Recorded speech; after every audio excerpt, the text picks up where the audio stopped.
Já pensou em um jornalismo que você pode ler, assistir, ouvir, compartilhar e dialogar? Saiba mais em vempensar.estadão.com.br. Números preocupantes do coronavírus no Brasil, com grande aumento na média de casos e mortes, algo que não acontecia desde o início de junho. Depois de um período de estabilidade e até queda de contágio e mortes pelo novo coronavírus, o Brasil acompanha com preocupação um aumento no número de casos. Nesta quarta, foram confirmadas ao todo mais de 167 mil mortes por Covid-19, segundo o levantamento do consórcio de veículos de imprensa. A média móvel de mortes está em alta de 45% em comparação à média de 14 dias. Estados como Rio, São Paulo, Mato Grosso, Acre e Paraná observam esses números duplicarem e até triplicarem nos últimos dias. Os hospitais particulares da capital dizem que passaram a registrar um aumento no número de internações por coronavírus do mês passado para cá.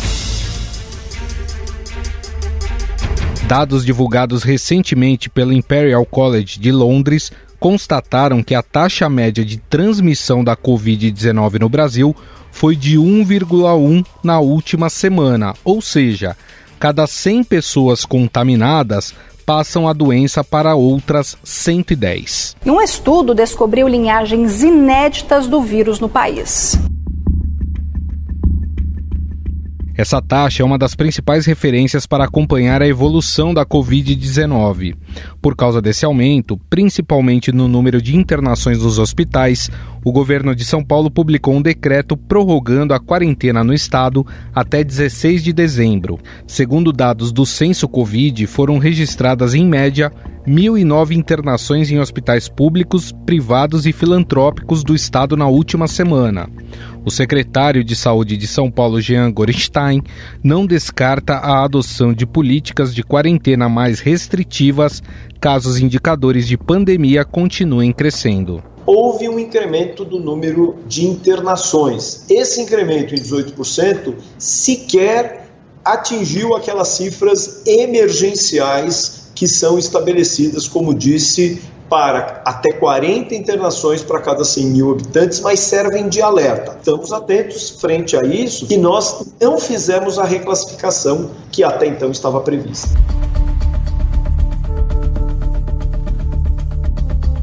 Vale lembrar que alguns países da Europa voltaram a adotar lockdown após o número de casos de Covid-19 explodirem no continente. É o caso, por exemplo, da Alemanha, França e Reino Unido. Vários países da Europa estão em alerta com o aumento de internações e de óbitos dessa segunda onda de Covid-19.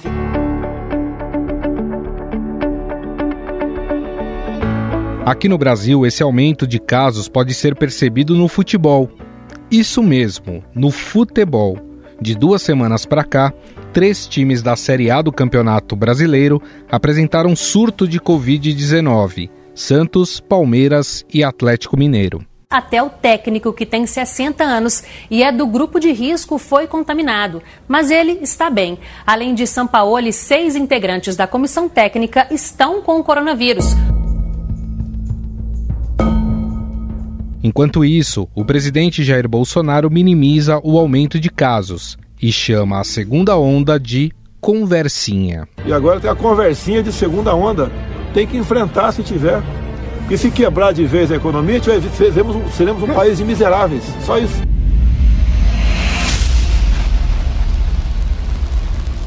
Especialistas em saúde pública alertam que municípios em condições mais críticas devem reforçar medidas de isolamento social.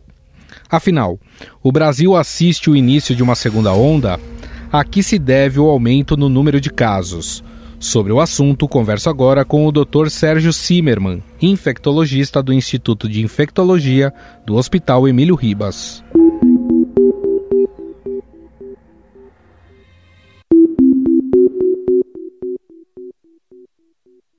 A minha primeira pergunta para o senhor é se esses aumentos de casos podem estar mostrando que estamos entrando numa possível segunda onda. Então, na verdade, a gente não está entrando numa segunda onda, apesar do aumento do número de casos. Por quê? Porque, na verdade, a gente não saiu da primeira onda. A gente teve uma queda, uma elevação importante, sobretudo nos meses de maio e junho, e depois a gente começou a ter uma queda, e especificamente aqui no estado de São Paulo. E essa queda foi ficando num estado de platô, a curva, e tendeu a cair. Com a questão do aumento do número de casos decorrente, muito provavelmente, das aglomerações, a falta de distanciamento social e o não uso de máscaras pela população no último feriado, é que a gente está colhendo esses frutos agora desse aumento do número de casos. Então não dá para a gente falar que isso é uma segunda onda, como está acontecendo, inclusive, na maioria dos países europeus. O senhor falou até de um descuido das pessoas, né, de não usar mais máscaras, de não tomar mais as medidas de segurança que são necessárias para se evitar o contágio do novo coronavírus, e citou até o feriado, que nós tivemos grandes aglomerações em praias, em bares. Só isso explica esse aumento ou tem algum outro motivo, doutor? Tem alguns outros motivos. Além do feriado, a questão que as pessoas da classe social mais abastada começaram a promover várias festas, encontros, né, em casas privadas, e também cometendo esse descuido. O que acontece, por exemplo, quando a gente fala nos restaurantes e nos bares, existe uma certa vigilância, né? E, inclusive, nos restaurantes você não pode ter mais do que 6 pessoas ocupando uma mesa. Então, isso foi um fator que levou várias pessoas a fazerem esses encontros, sobretudo nos finais de semana, nas suas residências.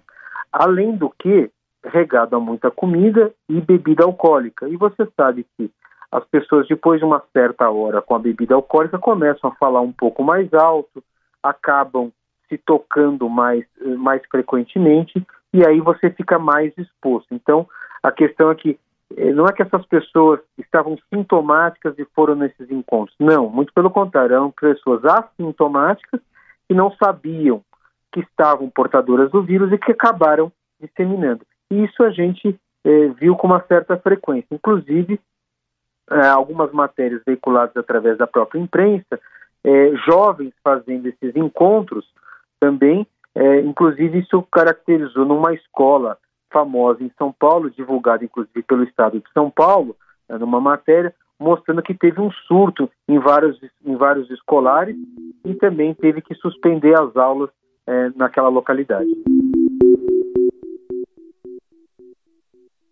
Agora, doutor, a gente tem acompanhado que a maioria dos estados, e inclui o estado de São Paulo também, desmontou os seus hospitais de campanha. Com esse novo aumento de número de casos, existe o risco dos nossos hospitais, os que estão disponíveis, não darem conta desse aumento de casos? Existe esse temor, com toda certeza. A gente já está vislumbrando isso nos hospitais da rede privada, sobretudo aqui na cidade de São Paulo. Os 4 grandes hospitais estão com os leitos praticamente todos ocupados. E nos hospitais da rede pública a gente começa a ver esse incremento também, e o que chama a atenção é que a gente não pode voltar no início da pandemia, quando isso teve risco de fazer um colapso do sistema de internação hospitalar, sobretudo nos casos graves, casos críticos, que necessitam de unidades de terapia intensiva. Então esse é o grande temor, esse é o grande medo da classe médica e dos profissionais da área de saúde. Como é que nós vamos fazer para atender a alta demanda se a gente não tem leitos disponíveis? Com essa questão dos hospitais de campanha terem sido desativados, e eu creio que foi uma medida até correta, porque você não tinha um fluxo de pessoas para aquele momento, foi muito bem empregado. Agora a gente vai ter que reavaliar esse tipo de situação. E essa reavaliação é só a cada 14 dias, cada 15 dias, que a gente vai poder tomar uma posição e ver. Caso isso realmente tome força, tome corpo, realmente nós vamos ter que conversar com as autoridades sanitárias, as autoridades públicas, para ver a possibilidade de refazer alguns hospitais de campanha. Mas nesse momento eu acho que seria precoce. A questão é que nós devemos provavelmente ter que regredir em alguma situação, e é por isso que a atitude do governo do Estado de São Paulo de não promover já o Plano São Paulo para o Estado todo verde foi de modo acertado. Por quê? Porque você não flexibilizou tudo. Então, se tiver necessidade de uma regressão, eu acho que isso é muito mais polido, é muito mais correto, e não é erro você regredir. O erro é você manter uma situação que possa causar transtorno para a população, pânico e medo. Perfeito. O senhor falou até em possibilidade de regredir em algumas medidas, né, torná-las mais restritivas, dependendo de como essa curva ela vai agir, né, se ela vai aumentar. Caso a gente tenha, de fato, esse aumento mais progressivo nas próximas semanas, o ideal é adotar medidas mais restritivas de fato, e essas medidas elas devem ser mantidas até quando? Até quando nós tivermos uma vacina que esteja aprovada e possa ser dada? Não necessariamente esperando a vacina. Claro que a vacina vai ser um fator de divisor de águas, não tem a menor dúvida disso, né? E a vacina não vai chegar antes do primeiro trimestre para a população, tanto do Estado de São Paulo como a população brasileira como um todo. Até porque as vacinas estão em fase 3, os voluntários estão sendo testados, ainda nós não acabamos os testes nos voluntários, precisa ser feita análise estatística de todos esses dados e a publicação científica. Então, esse é um dado importante. Então, o que tem que se fazer a população e o que tem que fazer a imprensa, que é colaborativa em todo momento com os profissionais de saúde, é veicular a todo momento as medidas preventivas que são as efetivas. E quais são? O uso de máscara frequente de modo correto, a higienização de mãos, o uso de álcool gel também é importante, e o distanciamento social, pelo menos 1,5 metro, se a gente conseguir manter e não promovendo aglomerações. Assim, a gente pode voltar aos patamares de queda no número de casos e, sobretudo, de óbitos. Isso é muito importante para nós aqui no país. Ou seja, ainda há tempo da gente evitar, por exemplo, uma situação como a gente tem acompanhado em alguns países europeus, que estão inclusive atingindo picos maiores do que aqueles da chamada primeira onda. Ainda dá tempo da gente controlar essa situação? Eu acredito que sim. Se a gente se conscientizar, se cada um fizer o seu papel como cidadão e também denunciar e chamar a atenção de modo educado e respeitoso aquela pessoa que não estiver fazendo o modo adequado, esse vai ser um modus operandi que eu acredito que seja correto. Caso isso não seja possível, a gente não tem essa compreensão por parte da maioria da população, nós podemos até caminhar para uma situação drástica, que eu não acredito que seria nesse momento, que seria o lockdown, o fechamento, como aconteceu em vários países. Eu acho que a gente ainda tem solução, a gente tem possibilidades, e a gente tem que caminhar junto a sociedade civil, os profissionais da área de saúde e a imprensa junto, fazendo o seu trabalho com o apoio governamental, com certeza, tanto do apoio governamental municipal, estadual e federal. Agora tratando das questões da vacina, né? A gente tem tido algumas notícias boas em relação a isso, né? São dados positivos nesse momento, lembrando que está ainda em fase de testes. Ao mesmo tempo, alguns estudos já sugerem que novas cepas da Covid-19 já foram encontradas. Isso quer dizer que nós, daqui a um tempo, também teremos que fazer a atualização dessas vacinas? Isso, na verdade, a gente ainda não sabe, né, o que vai acontecer. Se a gente partir do pressuposto, fazer uma analogia com a vacina da influenza, né, do H1N1, você vê que a gente tem que tomar de modo anual, né, para uma prevenção mais efetiva e ter uma eficácia na população. A gente ainda não sabe qual das vacinas que vai ter a melhor eficácia. Eu acredito, na minha opinião, que todas vão ter eficácias bastante similares, com atuações em porções diferentes do vírus, e aí a gente vai saber como é que vai ser esse efeito protetor. Mas isso só quando a gente começar a dar essa vacina e quando saírem os resultados publicados em revista científica. Nós precisamos de ter dados robustos. O que acontece até o presente momento com as vacinas é que a gente tem informações por parte dos laboratórios. São laboratórios muito sérios, mas que ainda não tem os dados publicados de fase 3, que é a fase em humanos, que mostram a eficácia e a segurança. Quando nós tivermos isso, a gente vai ter mais subsídios para poder orientar a população e tomar a cabo de como é que vai ser daqui para frente. O que nós já sabemos é que a maioria das vacinas deve ser administrada em 2 doses, para ter uma eficácia melhor para toda a população. E como o senhor disse, só deve ficar isso para talvez depois do primeiro trimestre do ano que vem. O melhor remédio nesse momento é a prevenção, né, doutor? Isso, o melhor remédio é a prevenção, não que vai ser depois do primeiro trimestre. Eu estou muito esperançoso que até fevereiro, março, a gente tenha a população sendo vacinada, mas a gente tem que ter em mente que não é só ter a vacina. A gente tem que ter todo um critério. Primeiro, definir quais são os grupos prioritários para tomar a vacina.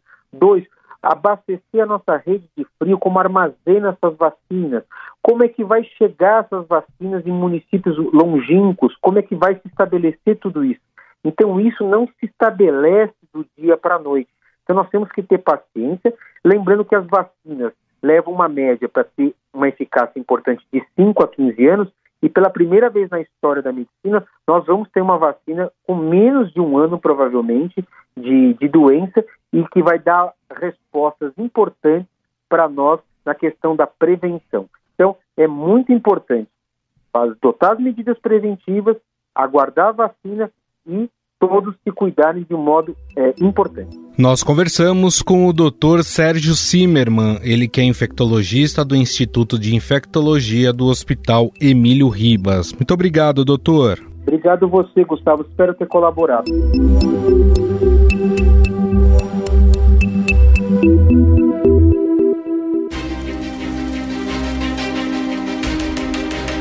Enquanto isso, o mundo aguarda a chegada de uma vacina que possa trazer um pouco de normalidade de volta. Ontem, a Pfizer anunciou que concluiu a fase 3 dos testes clínicos com seu imunizante e que ele apresentou uma eficácia de 95%.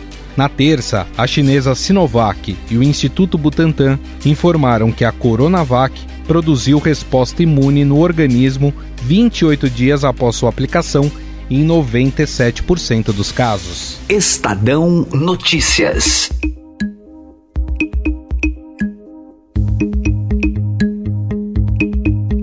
O Estadão Notícias desta quinta-feira vai ficando por aqui. Contou com a apresentação e produção minha, Gustavo Lopes, e montagem de Moacir Biasi. O editor do núcleo de áudio do Estadão é Emanuel Bonfim. O diretor de jornalismo do Grupo Estado é João Fábio Caminoto. Mande seu comentário e sugestão para o e-mail podcast@estadão.com. Um abraço e até mais. Estadão Notícias.